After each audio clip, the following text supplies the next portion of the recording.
Welcome to the Permission Slip podcast, where I, empowerment coach, mindset expert, and holistic nutritionist Carmen share with you the tools, conversations, and resources you need to write your own permission slip, take massive action, and become obsessed with your own life. Let's get started. Welcome back to the Permission Slip podcast. We have another impactful, juicy, I'm hoping very simple, tactical episode that you can implement in your life right away. That's the whole intention of this podcast. And my team and I sat down and thought of a whole list of ideas that we really want to bring you at the beginning of this year. We thought about what are those things? What are those personal inner challenges that we're having most likely on a daily basis, but we don't often talk about, that happen to probably all of us. And so today's topic is no different. And the topic today is overthinking. So let's just dive right in and talk about what is overthinking.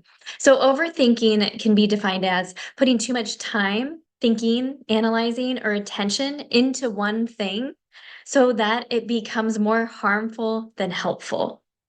Or to put it another way, overthinking is a conditioned, patterned response by your subconscious to keep you safe and keep you comfortable, which sounds kind of weird, right? Like we want to be safe and comfortable, but overthinking just brings like chaos to our brain. Well, over time, when we've been an overthinker, and I know that in many instances of my life, I've been an overthinker, but when we've been an overthinker for so long, it actually conditions our body and our nervous system to feel normal in a state of almost chaos, is what I like to call it. So that when our nervous system is not in that chaotic state, it's like seeking and trying to find what it can do to bring that state back.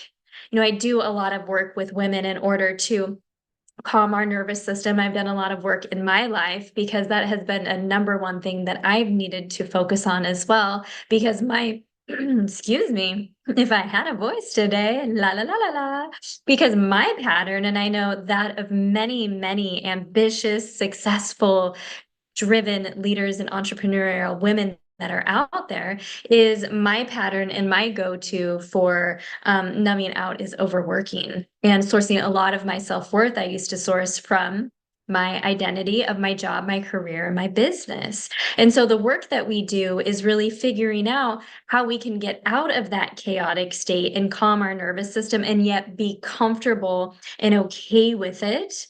A lot of times I'll hear from my clients that, I don't know, now I'm just feeling tired in the afternoon. And I challenge them. So we talk about like, did you move? Did you sleep? Did you eat? Like de-stress, all of the things. And if all of the answers were yes, then I always challenge them. And like, are you tired or are you just calm? And are you not is your nervous system not used to a calm, peaceful state? Because I'll tell you what, once you find a calm, peaceful, like inner peaceful state, it's hard to want to come back from it, but you have to train your body and get used to it, because as humans, we create patterns to make our lives easier. And if a habit or an idea worked in the past, then our mind tells us that we should do it again because it feels safe. And, you know, from that standpoint, sometimes that's good, but we can look at it from the other angle, and sometimes that's not a great thing. So what we're going to dive into today is how to know if you're overthinking, what to do instead, and some key takeaways. And I'll give you a few examples. And then it's up to you to take this information and to try it out in your life. So when you try this out in your life, I want to hear from you. So shoot me a DM, tag me on your Instagram stories. Let me know what's coming up for you, because this right here could be some of the most important work that you do all year long. How much time are you spending right now overthinking?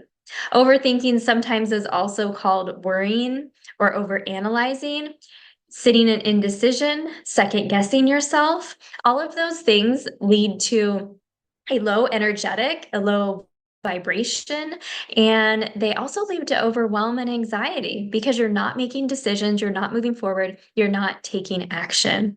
So how to know if you're overthinking? Because isn't there a certain level of thinking that's important? And yes, there is. And I actually like to schedule in thinking and reflecting time. So my work time is actually action taking time versus going down the rabbit hole of thinking when I'm supposed to be doing a particular task that's within my 20% that's really going to move the needle forward. And so consider this year scheduling in thinking and reflecting time. This can be both for your business, for your career, for your family, for personal reasons. I would recommend each week. I talked about this, I think it was last week on the podcast. It's so important to schedule that in. So, how do you know if you're overthinking? First things first is you'll notice it in your body. Now, you have to be being self aware and being able to stop and check in with yourself to notice your body. That's the first thing. So, you're going to feel an energetic shift. When you're in flow and you're just working and you feel free and light in your body, and then you get stuck on something. And because you get stuck on something, then often a thought comes in and you make it mean something about yourself. And then all of a sudden, you're feeling more heavy and restricted. Maybe that nagging pain that you always had comes back, but you're gonna feel an energetic shift in your body from like free and light to constricted and heavy. The second thing is your thoughts, those crappy thoughts that you always have on repeat, are gonna come back because oftentimes we have the same thoughts, the same type of thoughts that will come back in when we get into a place of overthinking. Really, no matter what we're thinking about, usually it'll come back to that place of fear that's the deepest rooted in our bodies. And when those low vibrational thoughts creep back in, then we go down that whole rabbit hole. For me, the work that I've done and that I continue to do, first the low vibrational thoughts would always be around my physical appearance, my body, judgment of myself, comparison to people, and I've done so much work around that is few and far between when that one comes up now. And how did I do that? Well, I'll give you some examples of what to do instead when you're overthinking. But the thing that I'm working through now, especially as we get to the next level and things are changing for Joel and I in our lives and our business, the thing that's came back up, so I know that there's still a fear, something in my subconscious, is thoughts of not having enough, particularly as it relates to finances. Even though there is enough, things are paid, we're moving forward, we're dreaming new dreams, but it always it's coming back up again. And so that's something that when those thoughts of will there be enough, that scarcity, that lack mentality, questioning or second guessing myself based off of financial reasons, not based off the big vision or the dream or the calling that I know that I have on my life or my purpose, then I know that I'm overthinking and I need to check myself. So the first thing is you feel it in your body. The second thing is your thoughts. Those thoughts that you know what your thoughts are that come up on repeat. Those thoughts are coming up again. All of these things are like your flashlight to know you're overthinking. And the third thing is you're no longer able to focus or be in flow. And your overall demeanor shifts from being in infinite possibilities and excitement and enthusiasm to lack and fear.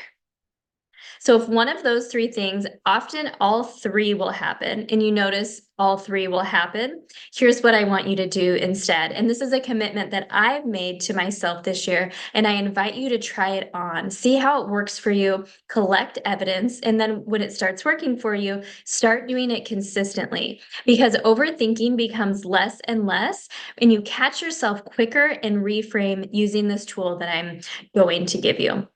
So, step one is to immediately recognize and introduce a pattern interrupt. So, I already gave you three ways that you can recognize it. When one or all three or two of those things come up, I want you to do a pattern interrupt. Now, a pattern interrupt is an NLP, a neuro linguistic programming technique for breaking habits using our mental, emotional, or behavioral state. So it's breaking habits that are going to alter your state, and it could be mental, emotional, or behavioral. Now, the key here is altering your state. Because if you ever focused on changing a habit and then you're like, I just can't get past this, like you might do it for a little bit and you can't keep it consistently. That's because you're only focused on the habit. You're not also pairing that with your energetic state. When you change your state and change it energetically in your body, it locks it into your short-term memory. And over time, after locking that into your short-term memory, over time, it locks into your subconscious versus just trying to force and push to change a habit. You'll still be working on changing the habit, but also at the same time, changing your energetic state and making notice in your body of what's happening. So, pattern interrupts. There's 5 different types of pattern interrupts that they use in NLP: blocking, redirecting, overload, confusion, spinning out. But the one I want to key in on here is redirecting, which basically involves changing a behavior or mental pattern rather than just like stopping it in its tracks, but changing it somehow. And so we're going to redirect something. So let me give you just a few like simple examples that you can use. So you recognize that feeling in your body, the thoughts are coming through, you're not able to focus and be in flow. So last week, for example, I'm really focused each day on working in my 20%. So working in the 20% basically means that I'm not focusing on the 80% of things that really don't move the needle. I'm focusing on the 20% that really do move the needle. I'm optimizing for my life and my business. So my health, my relationship with God, with Joel, and my business and my opportunity to serve. And so if I stay over here in the 80%, which are all the things like busy work just to check it off the list, then I'm not going to be optimized and move to the next level of where I really want to go. So I've been focused on this 20%. And last week I was just blocked creatively. So I was working on creating and rebranding a few things. And so it was taking some creative capacity and creative ideas. We were working through some of the idea lists that I shared at the beginning as far as like challenges and what can be really, really helpful for you. And I was just blocked. But I was so focused on the 20% that it took me about 45 minutes to realize I was in overthinking. So I was overthinking it. I was researching, I was looking at different things. Well, the answer was inside me the whole time. So I recognized that, okay, I'm in overthinking. I need to redirect. So what do I need to do? I went for a 10-minute walk, and then I went and I took myself out to the pool deck. It was a nice day, and I laid out for about 20 or 30 minutes. Now, what this did for me, one, I moved energy in my body. So I had been sitting down at my desk working, and my energetic state was just still. Instead of moving energy, our bodies are made of energy. It's meant to move. So I went and walked, and then I went and just laid down for 20 minutes. Now, if you don't have a pool deck and you don't live in Miami, you could go and you could lay on your bed for 20 minutes and you can just relax, let your mind relax and just be clear. And you know what happened? Once I walked, I moved energy within my body and I laid down, and I wasn't meaning to produce any result by doing this. I wasn't listening to a particular podcast. I wasn't learning something. I wasn't reading. I wasn't trying to produce a particular result. I was just trying to separate my brain. I was trying to redirect from overthinking back into that calm, peaceful, flow, connected, aligned state. And so, you know what happens? I'm laying there, and then all of a sudden, I'm flooded with all of these ideas without even trying or forcing, so that like all of these ideas could be things that I could use on the project that I had just previously been overthinking on. So my redirection was really moving my body, and then sort of like a meditation, I just really laid there and relaxed and enjoyed. Being outside for me is really, really big. So think about some things that you can use to redirect. Something that I love that I've talked about on the podcast before is putting on Florence and the Machine, shake it out, jump around, shake it out, jump around, shake it out. Again, we need to make sure that we're not only trying to break the overthinking with our mind, but we need to change our physical state. And oftentimes that means that we need to move our body. We need to move energy through it. We need to change our state in order to get back into alignment and flow. More ideas could be doing a series of like deep breathing. One of the things that I love is if you stand up and you put your arms above your head. And then what I want you to do is slightly bend down at your knee to your knees and like pull your arms down. I think I have a video on Instagram of me doing this. I learned this from my friend Jeremy. And so at the same time, you're going, ah, like that, and kind of karate chopping down and just like bending down a little bit, standing up with your breath, breathing in, and then doing that again. Doing that a few times is going to move breath through your body because you're probably been holding your breath or breathing really shallow. We need to move that oxygen through. So we're redirecting from overthinking and that habit of overthinking by changing our state in our physical body, and then also creating capacity and space for God to come in and really clear something new through. So redirection is so important. You've probably heard me talk about transition rituals. Transition rituals are actually a redirection as well. So let's say you're going from a busy day at the office to go home. You maybe need to pick up the kids or go to the grocery store and then get home. And the whole time you're still thinking about your to-do list, still thinking about work, still thinking about all these things. Well, a transition ritual is doing something so you can let go of one task and then step and be fully present into another task. Again, being fully present means using as many of your five senses as possible. That's why it's so important to change your state. So if on the drive home, when you first get in the car, you can write your list of what you're going to do the next day, write any ideas that you have. So all of that is out of your head. Your work is out of your head and onto something else. And then you're going to put on your playlist that you know that you're going to jam out to. You're going to put the windows down. You're going to stick your hand out. You're going to sing really loud. Singing stimulates your vagus nerve. So that's going to get you back in to that higher vibration state, slowing down your nervous system again. And it's going to redirect you so that you're switching your energy. So when you get home, you're going to be fully present. So there's so many things that you can do in order to redirect, but I want you to hear me here that it's not just about simply working on changing the habit. You have to ingrain it into your body. You have to use somatics to be able to lock it into your short-term memory, to lock it into your subconscious, to then lock it into your nervous system as well. So key takeaways, but I'm going to give you a little challenge on something that you could do because this is going to be really, really big. It's been really, really big for me. Is overthinking is a conditioned pattern response by our subconscious trying to keep us safe and comfortable. So it's not bad. There's nothing wrong, but it's not helping us. So it's something that we want to change. There's no good or bad, right or wrong. There's nothing wrong with you. There's nothing wrong with life. It just is. And we want to optimize it. Right? So we don't want to have overthinking anymore. And so we want to do what we can do by using the redirection in order to change it. And we know we're overthinking when we shift in our energy from our body feeling free and light to constricted and heavy.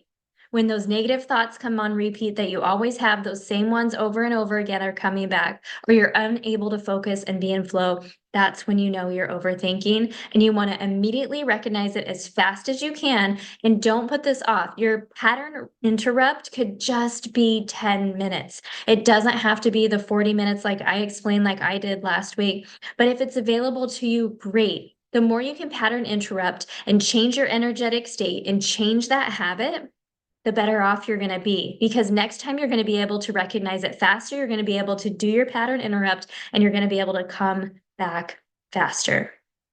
So let's talk about a redirect that is something that has been really huge for me. I always say, or would tell myself, that my cell phone needs to be with me because what about my calendar? What about this? What about that? There's things like apps on my phone that are easier to use for my business. But when I'm doing that focused work in my 20%, if I could put my phone in a different room, in a drawer, maybe you're at an office, so maybe you put your phone in the glove box, somewhere where it's not easily accessible. So you have to get up and get it. This is like a daily pattern interrupt that you could use. So every time you go to reach for your phone, right there, you're interrupted. So you're going to interrupt the pattern of always reaching for your phone. And what this is going to do here is going to train you, your subconscious, and your nervous system to not do that anymore. But it's going to take time. And I want you to try it out. And I want you to collect evidence. And I want to hear from you to see if you have less pickups. Because if you have an iPhone, in the settings, you can just put it in the search bar like pickups. You can see how many times you pick up your phone during the day. See if you can decrease that. After this podcast, I'm definitely checking mine because I have not checked mine in a long time. But what this is going to do for you actually is it is going to make it so you're more focused and more in flow because the distraction of your phone is not there. Okay, so that's it for overthinking this week. I can't wait to bring you next episode where we tackle another challenge, and we're going to have our first roundtable podcast coming up pretty soon. It's going to be all about how to make your first million. You won't want to miss that. So if you love this episode or if you think it'll help someone else, please text it to them, share it on your Instagram stories. And if you haven't left a rating and review on iTunes in a long time, I would be so grateful if you did that. And just know that I am so grateful. And together we are being the one to show the world how truly great life can be. Thanks for listening.